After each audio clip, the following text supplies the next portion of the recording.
जीवन में प्यासी पड़ी रह गई, पीने में खाकर संभल के पड़ा, हाल जीवन में प्यासी पड़ी रह गई, तरसते रह गए अंधे माता पिता, तरसते रह गए अंधे माता पिता, आंखों से आंसू लड़ी रह गई, तरसते रह गए माता पिता, आंखों से आंसू लड़ी रह गए, तरसते रह गए माता पिता। कहने लगे अरे माफ कर देना माता पिताजी मुझे, हाथ अपने से पानी पिला ना सका, हाथ अपने से पानी पिला ना सका, और मन तुम्हारे ही चरणों में अर्पण मेरा, मन तुम्हारे ही चरणों में अर्पण मेरा, लाश सरयू किनारे पड़ी रह गई, तुम्हारे ही चरणों में अर्पण मेरा।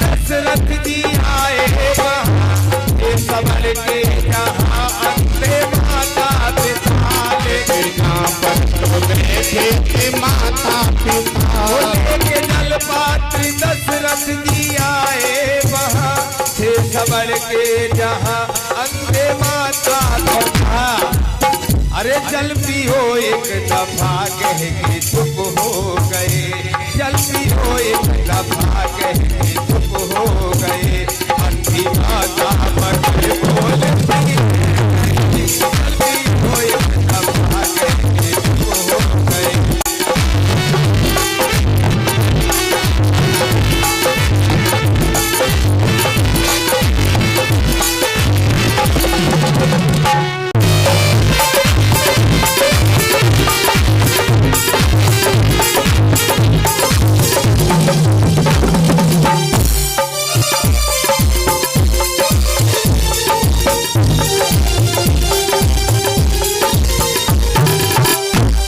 पहचान लिया, अरे मेरा बेटा नहीं कोई छलिया है, मेरा बेटा नहीं कोई छलिया है, सच बता दे खड़ा किस लिए मोहन है,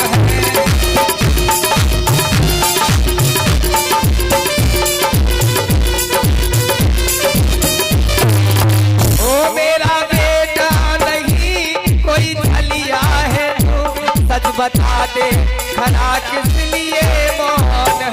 कहने लगे दशरथ जी अरे मर गया है सबर बस मेरे बार से, मर गया है सबर बस मेरे बार से, अर्थी सरयू किनारे मरी कर गई, मर गया है सबर बस मेरे बार से, अर्थी सरयू किनारे मरी रह गई, तरसते रह गई अंधे माता पिता, पिया कौन से आंसू मरी रह गई,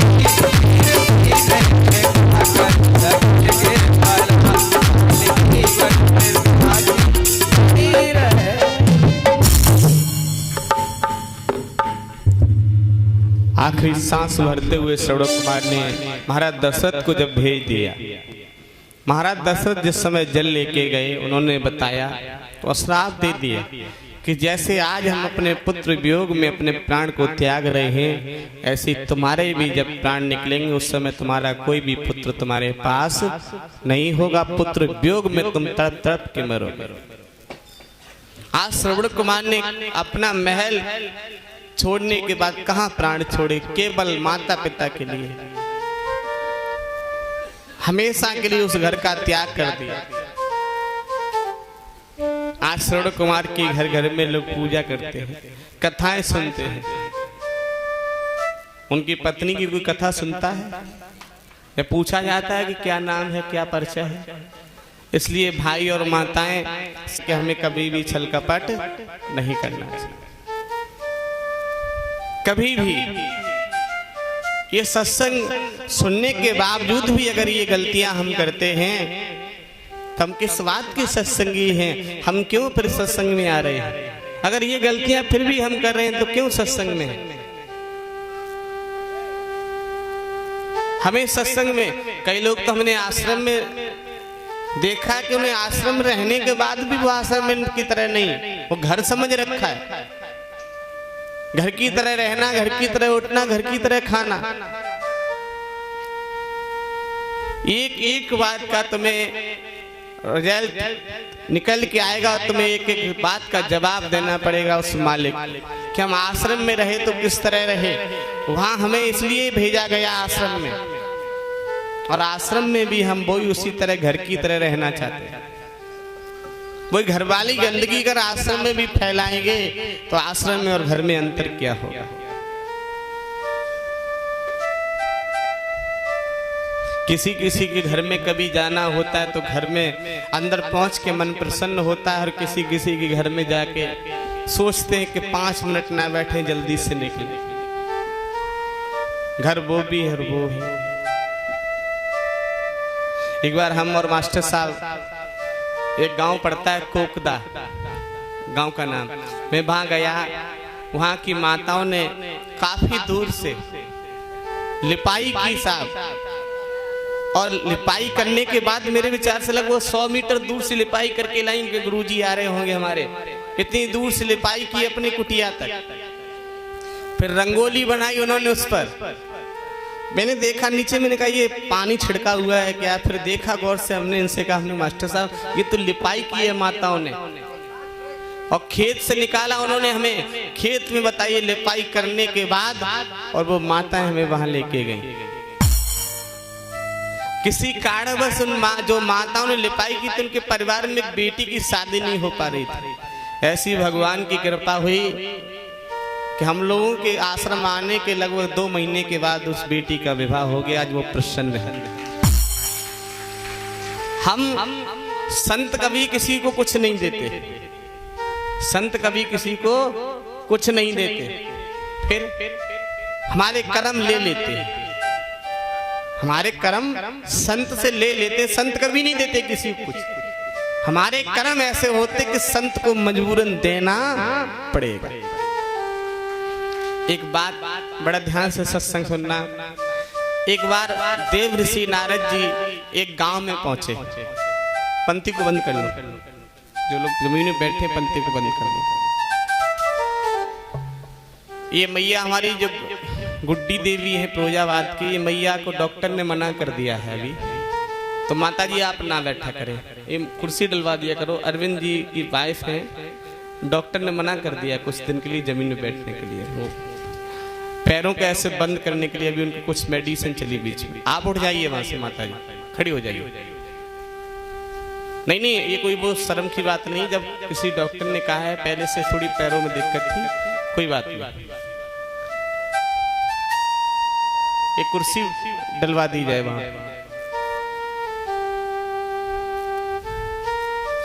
और हम अगर ठीक हैं, जैसे हम यहाँ बैठते हैं ना, तो एक बार पंक्ति बंद कर लें, तो इस वाले पैर से कहते भैया ऐसे दबाए रहना, इससे कहते ऐसे दबाए रहना, भागे ना। ये तो 4 घंटे 10 घंटे, अभी तो मैं 7 दिन तक बैठा रहा, दिन और रात ऐसा ही 7 दिन तक। एक तपस्या करनी थी मुझे।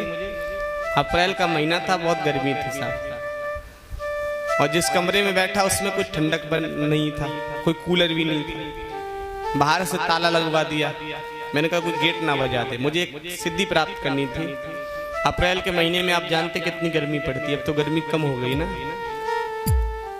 अन्न जल और निद्रा का त्याग कर दिया था 7 दिन तक। ना अन्न लेंगे, ना जल लेंगे, ना ही नींद लेंगे। और जब मैं 7 दिन के बाद निकल के कई लोगों को पहरे पे लगा दिया तो यहाँ बुला बुला के साहब देखे रहना, कोई गेट बजा ना दे हमारा, केवल ध्यान हमारा ना हट जाए वहां से। डबल ताला डलवा दिया था, डबल गेट में, बाहर से और अंदर में भी।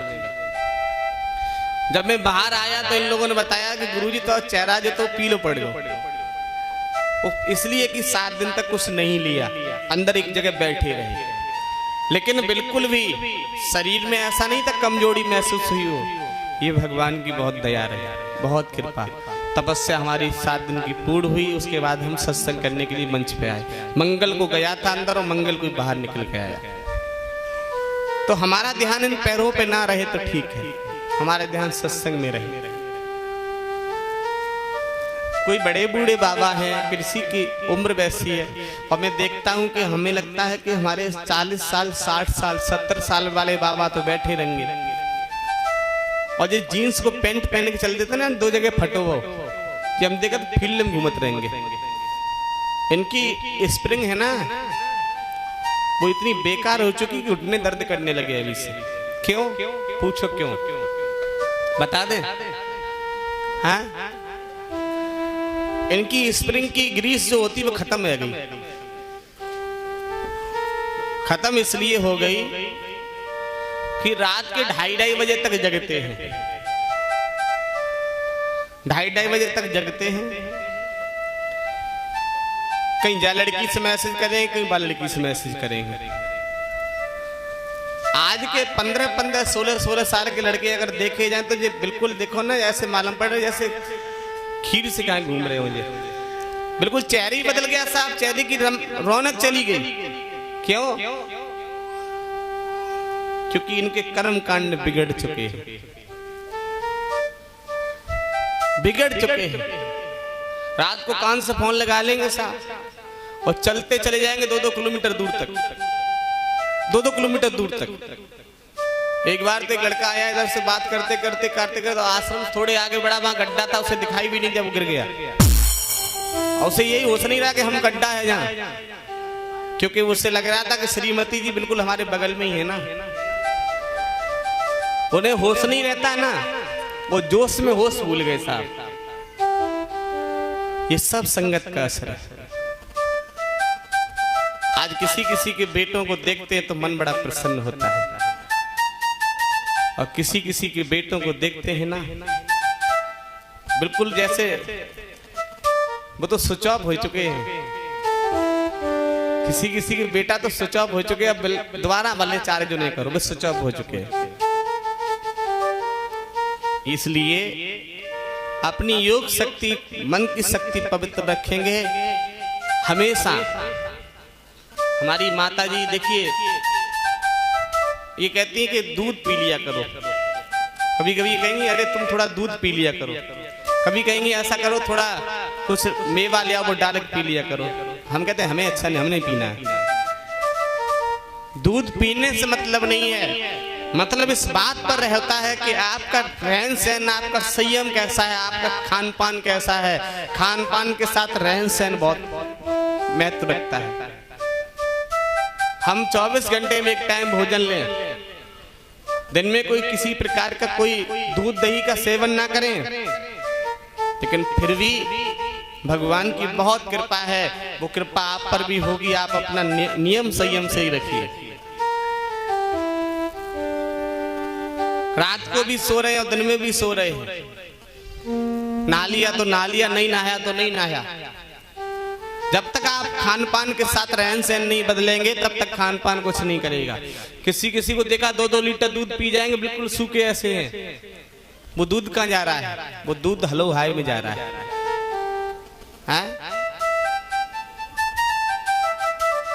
लड़की फोन करती लड़के से, हेलो बेबी।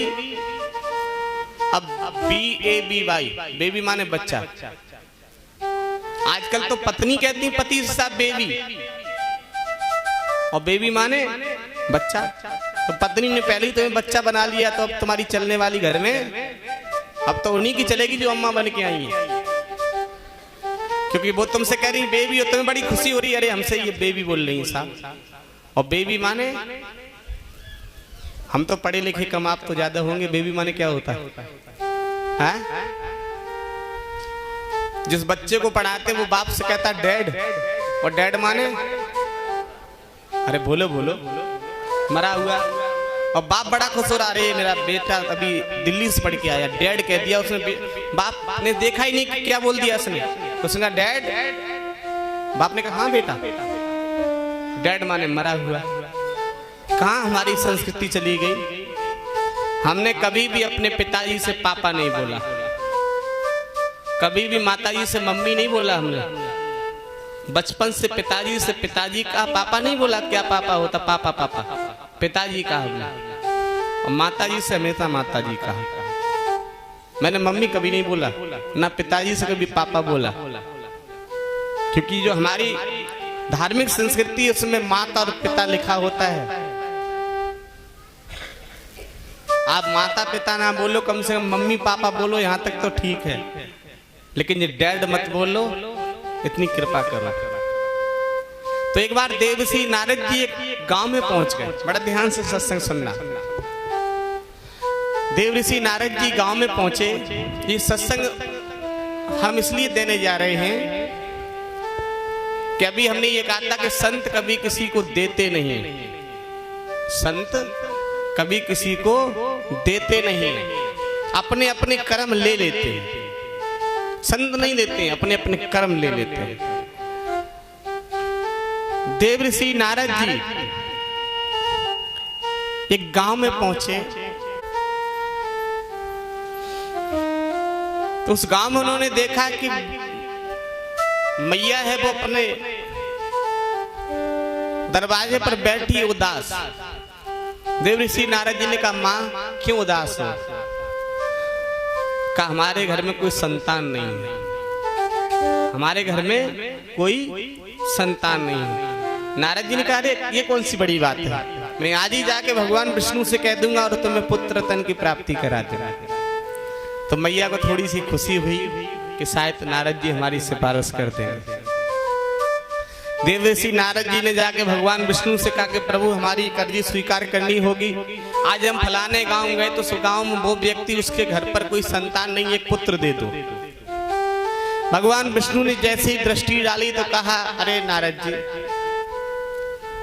तब किसके लिए अर्जी लेके आए? उनको तो एक जन्म छोड़ो, 7 जन्म तक संतान की प्राप्ति नहीं होगी। एक जन्म तो छोड़ो, 7 जन्म तक पुत्र की प्राप्ति, संतान की प्राप्ति नहीं होगी। अब देवर्षि नारद जी वहां वादा करके चले आए थे, बेचारे चुप हो गए।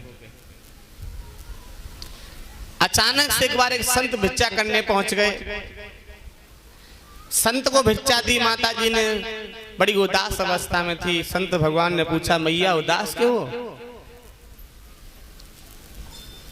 कहा प्रभु हमारे घर कोई संतान नहीं है, ये हमारी आखिरी पीढ़ी दिखाई दे रही है, अब आगे कोई पीढ़ी नहीं है। संत भगवान ने आशीर्वाद दिया कि जाओ माँ, इसी जन्म में तुम्हें 5 पुत्रों की प्राप्ति होनी चाहिए।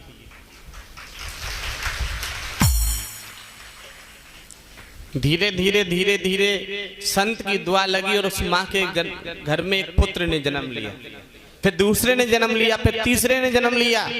उस संत का वचन पूरा हुआ, 5 पुत्रों ने जन्म लिया। एक बार देवर्षि नारद जी उसी जगह फिर आए। उन्होंने देखा नन्हे नन्हे बच्चे घूमते उस दरवाजे पर, तो पूछा मैया क्या अनाथ आश्रम से बच्चों को ले आई हो? मैया इन बच्चों को कहां से लेके आई हो? अनाथ आश्रम से ले आई क्या? उस माँ ने कहा नहीं, अनाथ आश्रम से नहीं लाए हैं, ये बच्चे मेरे ही कोख से इन्होंने जन्म लिया है। नारद जी ने कहा ये क्या मतलब? भगवान विष्णु ने हमसे कह दिया कि उसके एक जन्म छोड़ो, 7 जन्म तक पुत्र की प्राप्ति, संतान की प्राप्ति नहीं होगी, और इसी जन्म में 5-5 पुत्र हो गए। अब तो नारद जी को बहुत गुस्सा आ गया और नारद जी गुस्से में पहुंच गए भगवान विष्णु के पास। कहा प्रभु हम तो जानते थे पृथ्वी लोक पर मनुष्य ही झूठ बोलता, लेकिन आप तो भगवान होकर झूठ बोल गए। भगवान विष्णु ने कहा क्या हुआ नारद जी, बताओ तो सही, ऐसा दोषारोपण क्यों लगा रहे हमारे ऊपर? नारद जी ने कहा प्रभु हम एक बार आपके सामने एक अर्जी लेके आए थे, हमने कहा कि एक बेटा दे दो।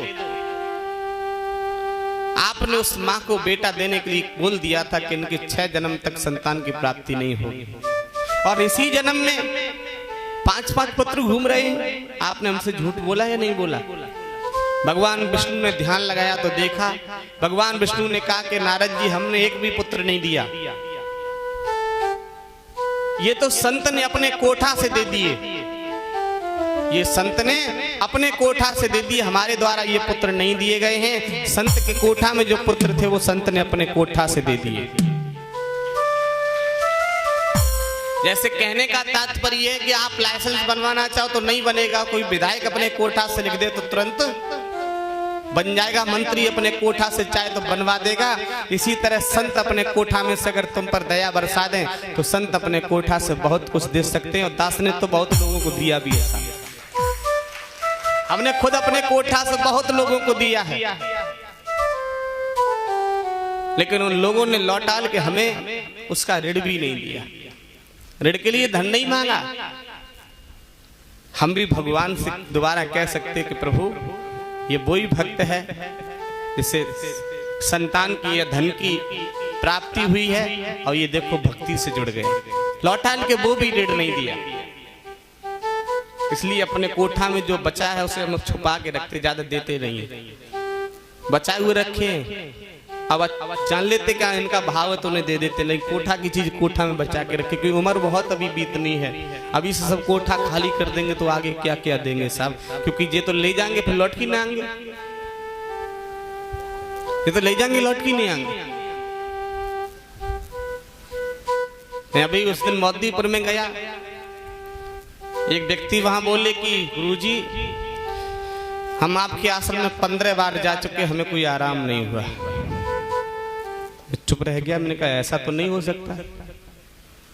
ओमपाल जी आए, वो आज आए व्यक्ति क्या ओमपाल जी के सामने और ये भक्त हमारे पंकज के पिता, इन लोगों के सामने की घटना है। मैं चुप हो गया, तो हमने कहा आपको ये कैसे पता है कि आप 15 बार जा चुके हैं? बोले हम वहां से आते एक एक बात नोट करते हैं, एक एक बात डायरी में। लग भराता हमारे साथ में थे आनंद, वो खड़े हो गए, बोले ये बताइए तुम्हारी शादी हो गई? बोले अरे हमारी इतनी उम्र हो गई तुम ऐसी बात करते, शादी नहीं हुई होगी। तो आनंद ने कहा कि तुमने ये तो बता दिया कि हम 15 बार आश्रम जा चुके हैं, हमें इतना बता दो कि ससुराल कितनी बार गए हैं। बोले वो कोई याद नहीं, ससुराल तो पता नहीं कितनी बार जा चुके हैं। तो आनंद ने कहा कि तुम्हें वो ससुराल की याद नहीं रही और आश्रम की तुम्हें याद है। उन्होंने कहा कि हम आश्रम जाते हैं, जब लौट के आते तो एक एक बात लिखते हैं। मान लगभग मेरे विचार से 10 माताएं थी, 7-8 भाई और बैठे थे, उनके सामने मैंने एक वचन भरा और ये लोग भी सामने हैं। मैंने इतनी बड़ी बात तो सबके सामने कही, मैंने कहा आप 15 बार गए हैं, एक मुझे 15 बार का भजन या प्रार्थना या एक सत्संग सुना दीजिए, मेरा बोला हुआ। आज ही आपको सही ना कर दूं तो आज के बाद कभी आश्रम लौट के नहीं जाऊंगा, और मोदीपुर में घुस जाऊं तो गोली मार देना। इनके सामने वचन भरा, मैंने कहा एक सत्संग सुना दीजिए। गुरु महाराज जी तुम ये सत्संग सुनाते हो, 15 बार गए हो, 15 बार में एक आध वाणी तो याद रही होगी, या एक भजन बता दीजिए कि ये भजन बोलते आप, एक प्रार्थना बता दीजिए। आज ही आपको सारे कष्ट यही काट के तब अपने आश्रम जाऊंगा, अभी आपकी अंगुली पकड़ूंगा। तो हमसे मालूम क्या कहा उन्होंने? बोले हमारी याददाश्त कम हो गई है, 15 मंगल के लिए याददाश्त कम नहीं हुई और इस बात के लिए याददाश्त कम हो गई। हमने कहा तुम दुनिया में कोई ठीक नहीं कर सकता, जिस दिन तुम सत्संग याद कर लोगे उसी दिन हमसे आ जाना, हम तुम्हें ठीक कर देंगे। आज भी किसी की अंगुली पकड़ते हैं तो मन करता है इसे ठीक ना करें, इसे 20% आराम देंगे, कम से कम 1 साल इसे बुलाएंगे तो कम से कम सत्संग करेंगे, ये थोड़ी सी प्रार्थना सीखेंगे, भगवान का स्मरण करेंगे तो घर में शांति हो जाएगी, उसके बाद ठीक कर देंगे, उसके बाद ठीक कर देंगे। और किसी किसी अंगुली पकड़ते तो अंदर से आवाज आती है तुरंत ही, इन्हें ठीक कर देना, ये आश्रम से हमेशा जुड़े रहेंगे, तो उन्हें ठीक कर देते हैं। कई लोग कहते गुरुजी तुमने उन्हें तुरंत ठीक कर दो, 5 मिनट में हमें नहीं आराम किया, हम तुम्हें आराम कर देंगे, तुम लौट के ही नहीं आओगे साहब। तो ये हॉस्पिटल है नहीं, ये आश्रम है, हम चाहते हैं आप सत्संग सुनो। तुमसे कोई किसी प्रकार की फीस ली जा रही हो, हमारा कोई मंदिर में पुजारी बैठा हुआ तुमसे ये कह रहा हो भैया यहाँ दान डालो तब जाओ, आपकी इच्छा है तो दान दो, आपकी इच्छा नहीं दो, आपकी इच्छा है गौ दान करो नहीं करो, वो तो आपके ऊपर डिपेंड है ना, आप क्या करते हैं। लेकिन हमें ये विचार रखना चाहिए कि हमें सब कुछ भूल के भगवान की भक्ति कदापि नहीं भूलनी चाहिए। सब कुछ भूलें लेकिन भगवान की भक्ति कदापि ना भूलें, और जहां भगवान की भक्ति भूले फिर क्या मिलेगा। हम संत के पास लग जाएं, एक दिन संत दया बरसाएंगे और निश्चित रूप से वो अपने कोठा से हमें कुछ ना कुछ जरूर दे देंगे, जरूर दे देंगे। लेकिन हम मंगल गिनने लगे। कई माताएं कहती गुरुजी हमें 5 मंगल तो हो गए, अब क्या और आना पड़ेगा। और जिसने हमसे ये पूछा गुरुजी कितने मंगल आने पड़ेगा, तो हम डायरेक्ट कहते 21, डायरेक्ट 21। और जिसने नहीं पूछा उसकी मतलब ही नहीं, क्योंकि तुम मंगल पूछ रहे, यहाँ भगत ही नहीं होती है। ये भूत खेलता हमें बहुत डर लगा तो भूतन से हम कभी किसी को उधर हाथ नहीं लगा सकते भूत को, सही बता रहे। दरबार लगता बाबा जाने सेनापति जाने कहां से पकड़ ला, चिमटा बजा खूब। बाबा जैसा आदेश करते वैसा मैं बोल देता हूँ, भैया चिमटा बजाओ मुगदल बजाओ ने पकड़ के लाओ। लेकिन तुम जाओ दो भूत बंद कर दो कमरा में, हमें बंद कर दो, मुझे बहुत डर लगता भूतन से, बहुत डर लगता भूतों से। पता लगे दोनों इकट्ठे करें जगह जो ही बाबा जाए चिमटा बजवाते ही पकड़ लो, हम पे दोनों लग जाए खूंसा देना, हम बचा भी ना पाएंगे। बोलिए सतगुरुदेव भगवान की। यहाँ रहता कोई नहीं है ना, तो आश्रम में यहाँ मंच बैठने के बाद 1 साल हुई हो, ठीक है। अब आप अंदाज करो कि 1 साल वाले मात्र 10% लोग बैठे हैं, जो 1 साल से जुड़े मात्र केवल 10%। और आप कभी भी आए होंगे तो भीड़ कम नहीं हुई साहब। लेकिन कारण क्या हुआ, कल एक माता जी शाम को एक बच्चे को लेके आई, कह रही गुरुजी तुतलाता था और हम तुम्हारे पास ले आए तो ठीक है गो, हमने लानो बंद कर दो जी, फिर तुतलाने लगो। कहाँ है माता जी, कहाँ है, खड़ी आ जाओ। जी देखो दोनों हाथ पे कर रही जी माता जी लाई, पर नाती तो कौन थो, नाती तो हाँ मूल से ब्याज ज्यादा प्यार हो लगे मैया। माता जी करेंगे जा लेके आए तुरंत तुतलानो सही है, और हमने बंद कर दो जो फिर तुतलाने लगा। तो हमने की माता जी अब हम जाए ठीक तो करेंगे लेकिन 11 मंगल बाद करेंगे। माता जी बोली सो क्यों, हमने तुम कम से कम 11 मंगल भक्ति तो कराओगी, बाकी बाद हम फिर पकड़ लेंगे न बच फिर सही कर देंगे। भैया मैं चाहता हूं कि आप आज आए हैं, प्रेम प्राधाम सरकार की आज ही आप पर सब पर कृपा बरसे, आज बिल्कुल आप निरोग हो जाएं, कोई भी रोग ना रहे, आज आप खुशियां अपार लेके जाएं, लेकिन सत्संग करते रहें। मेरी यही प्रार्थना है कि आप सत्संग ना भूलें, सत्संग ना छोड़ें, सत्संग करते रहें। केवल ये मेरी प्रार्थना छोटी सी मान लें, आपकी हर बात मानने के लिए तैयार हूं।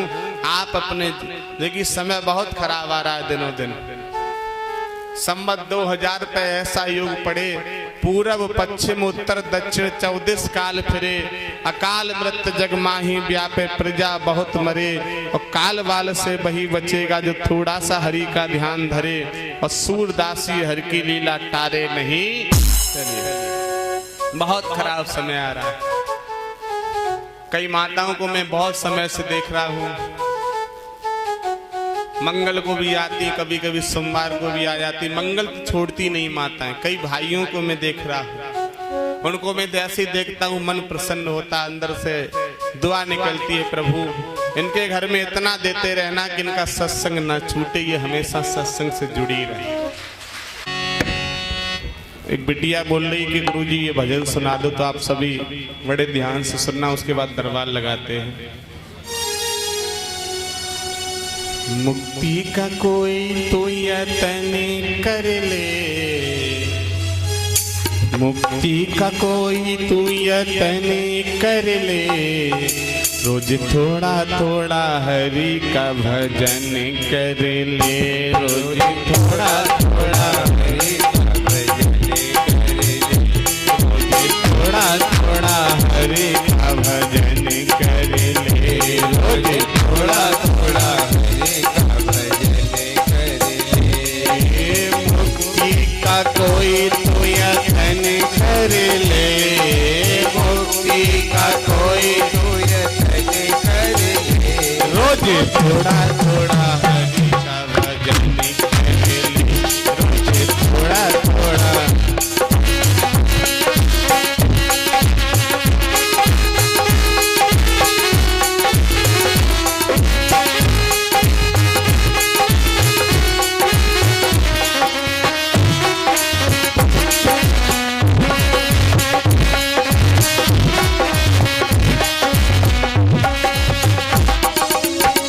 भक्ति करेगा तो बड़ा ही सुख पाएगा, भक्ति करेगा तो बड़ा ही सुख पाएगा, भक्ति करेगा तो बड़ा ही सुख पाएगा, भक्ति करेगा तो बड़ा ही सुख पाएगा।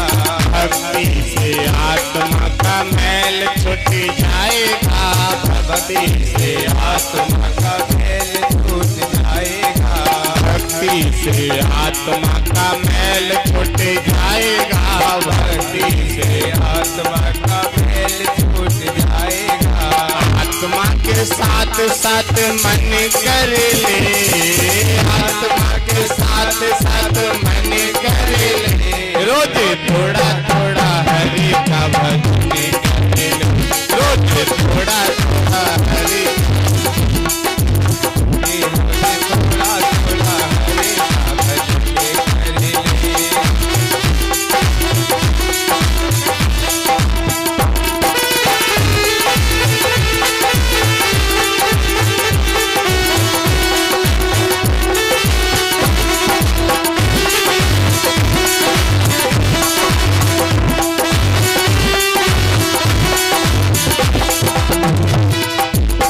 पावन धाम की यही निशानी, पावन धाम की यही निशानी, मेरे गुरु बलजी की यही निशानी, मेरे गुरु बलजी की यही निशानी। अच्छे भजन और मीठी हो वाणी, अच्छे भजन और मीठी हो वाणी, अच्छे भजन और मीठी हो वाणी, अच्छे भजन और मीठी हो वाणी। काया को खुद ही दफन कर ले, काया को खुद ही दफन कर ले, रोज थोड़ा थोड़ा हरि का भजन कर ले, थोड़ा थोड़ा हरि का भजन कर ले।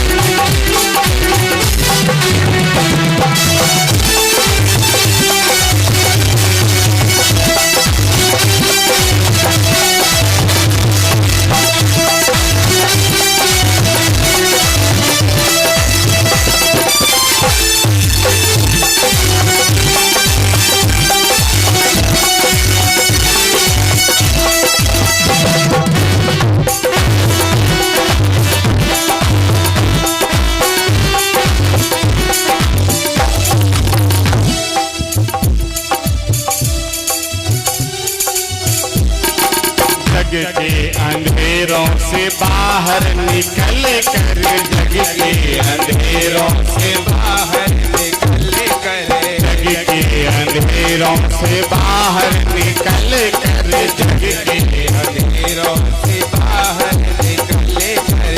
आज मेरे भक्त तो भक्ति पे चल कर, आज मेरे भक्त तो भक्ति पे चल कर, आज मेरे भक्त तो भक्ति पे चल कर, आज मेरे भक्त तो भक्ति पे चल कर। आत्मा में हरि का मिलन कर ले, आत्मा में हरि थोड़ा थोड़ा हरि का भजन कर ले, रोज थोड़ा थोड़ा हरि का भजन कर ले।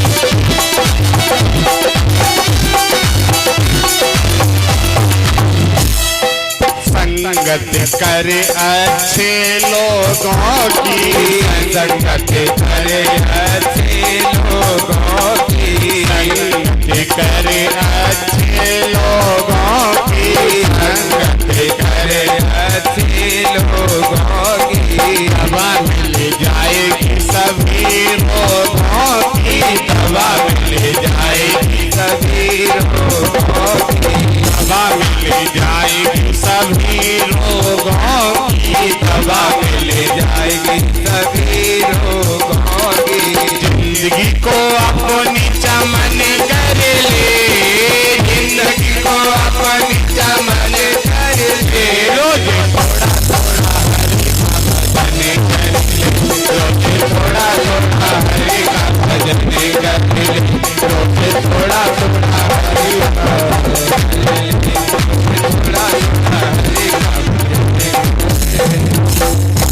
बोलिए सतगुरुदेव भगवान की जय। ये लोग जब नृत्य करते हैं तो हमें डर लगता कहीं ये गिर ना जाए।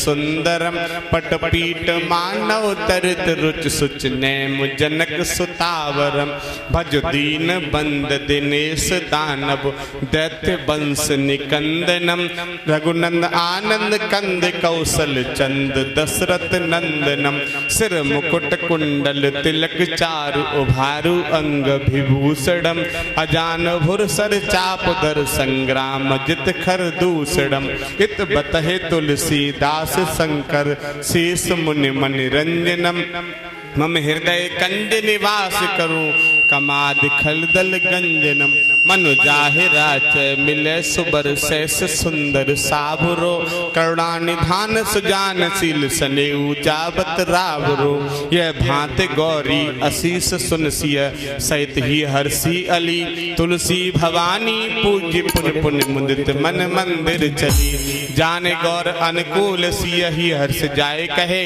मंजुल मंगल मूल्य बाम अंग पर खने लगे लखड़ सिया रामचंद्र की जय, उमापति महादेव की जय, रमापति विष्णु भगवान की जय। राम स्तुति और एक हनुमान चालीसा का पाठ घर घर में सभी लोग किया करें, जितने भी नर नारी के रूप में यहाँ बैठे हैं। ज़्यादा नहीं 15 मिनट लगते हैं दोनों पाठ करने में, और वो 15 मिनट प्रभु के नाम से दे दीजिए, ठीक है। कितने लोग फॉलो करेंगे इस बात, कितने लोग पालन करेंगे? हाथ उठाना दोबारा। भाई का भैंसिया खोल रहा है हम बीच में के, हाँ वो दोबारा उठाना दोबारा। अरे ये भैया बहुत बढ़िया निकले हमारे।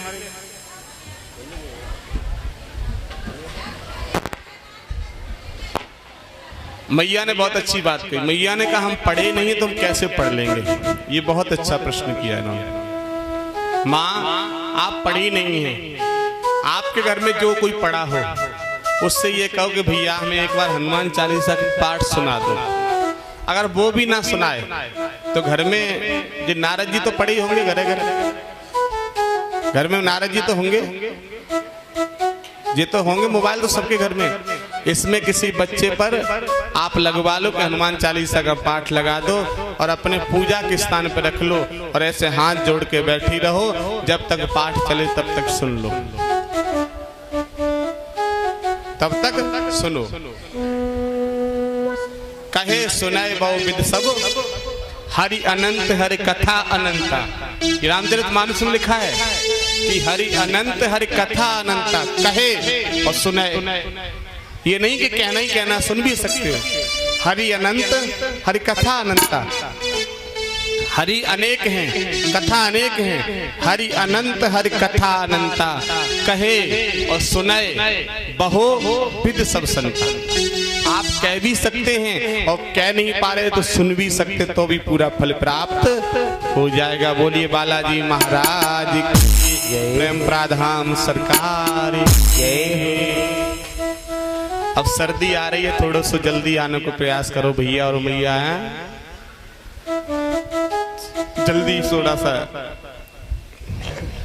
सुबह थोड़ा जल्दी बिस्तर छोड़ दिया करो और हल्की रजाई ओढ़ा करो, ये हल्का कंबल। अगर सर्दी लगती रहेगी तो रात में जल्दी सुबह जग जाओगे, और कहीं गर्म हो गई ज्यादा तो फिर सो जाओगे, फिर 8 बजे उठोगे। हल्की रजाई होनी चाहिए है? तो नींद आ जाएगी ना, और गर्म रजाई और ओढ़ लोगे हल्का। मैं तो कभी गर्म वस्त्र पहनता ही नहीं हूँ, कभी स्वेटर जर्सी नहीं पहनता हूँ ना, पैर में कभी जूता पहनता हूँ, हमेशा ये छड़ पादुका। और जो वस्त्र आपके सामने पहने बैठा हूँ, अब नवंबर दिसंबर में कितनी भी सर्दी क्यों ना पड़े, हम कभी शॉल भी नहीं ओढ़ते। नवंबर दिसंबर में कितनी भी सर्दी पड़े, लेकिन हम कदापि कभी भी आपको स्वेटर जर्सी या कुर्ते के अंदर कभी भी गर्म बनियान भी पहने नहीं मिल सकते। ये वस्त्र गुरु की कृपा से है, इसी में पूरी सर्दी निकल जाती है। और जो काफी लोग मोटे मोटे स्वेटर मोटी मोटी जर्सी पहन के आएंगे, कान भी बंधे होंगे साहब बिल्कुल, नेक थोड़े से चमक रहे होंगे, सौले डाल डाल के आएंगे। कोई तो पुड़किया स्नान करके आएंगे, स्नान भी ना करेंगे, कपेंगे ठंड में। और हमें तो भैया हवन करना पड़े सुबह सुबह, तो हमें तो स्नान भी करना पड़े। और सर्दी ज्यादा पड़े तो गर्म पानी कर लो मास साहब की तरह, लेकिन स्नान बनाओ है, थोड़ा सा पालन करना, ठीक है मैया और भैया। चलिए दरबार में प्रवेश कर लें। आज पहली बार कितने भक्त आए धाम पर?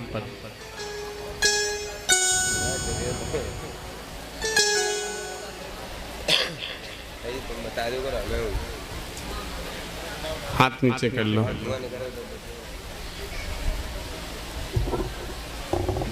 हवाएं चलती हैं पत्ते टूट जाते हैं, हवाएं चलती हैं तो पत्ते टूट जाते हैं। और मुझे लगता है कि नए भक्त मिलते तो पुराने छूट जाते हैं।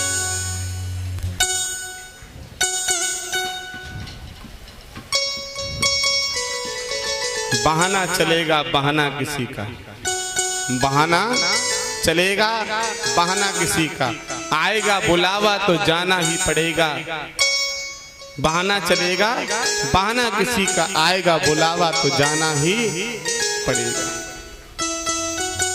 यहाँ तो बहाने चल जाएंगे, लेकिन बहाना चलेगा बहाना किसी का, आएगा बुलावा तो जाना पड़ेगा। बोली बालाजी महाराज। बैठ जाइए आप सभी अपने अपने स्थान पर।